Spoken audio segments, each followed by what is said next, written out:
Les marquises, moi je joue aux marquises depuis 2004. Mon premier voyage que j'ai fait aux marquises, je te dirais qu'à la limite, un an avant, 2003, tu m'aurais demandé c'est où les îles Marquises, j'aurais jamais été capable de te répondre.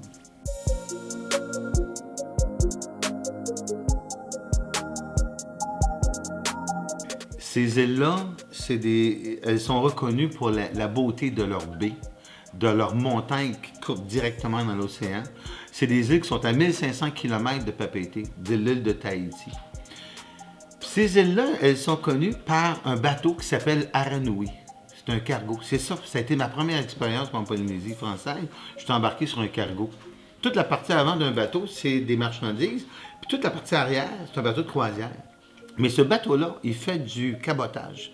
Ce bateau-là, il remplit ses cales de béton, de pétrole, de nourriture, de farine, et il est le lien vivant entre chaque île. Fait que c'est l'anti-croisière. C'est pas la croisière endimanchée, la cravate, puis tout le monde attitré à sa table. Non, pas du tout. C'est très convivial. Fait que t'embarques sur ce bateau-là, tu mets tes shorts, tes camisoles, ta camisole, et tu pars pendant 2 semaines de temps à travers les îles les plus éloignées de tous les continents. C'est 6000 km de tous les continents. C'est des îles qui sont paradisiaques. Tu sais, la Polynésie française, c'est une destination pour des amoureux. Tu sais, je veux dire à des gens, hey, t'as tendu de la Tahiti? Mais non, je suis tout seul. Non, je viens de me laisser. Quelqu'un m'a laissé. Ou bon, je vis un deuil. J'ai pas d'amis. Mais ils ont le goût de faire ces îles-là, mais ils n'ont pas la capacité financière de payer des suppléments de personnes seules.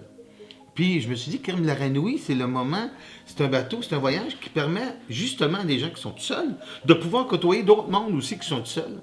Mais ces gens-là, des fois, ils ont mon âge, quand même, ils sont dans la soixantaine, puis ils ont pas, ça leur tente pas de coucher dans un dortoir, mais ils veulent pas non plus payer un supplément qui est exorbitant pour coucher dans une cabine seule.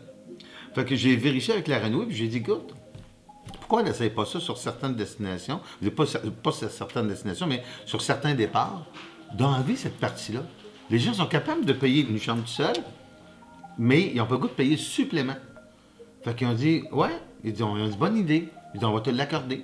Puis j'ai des dates, là, tu sais. J'ai le 13 avril, j'ai le 27 juin, j'ai le 18 juillet, j'ai le 24 août, puis le 12 septembre. Les gens veulent des informations, ils m'appellent.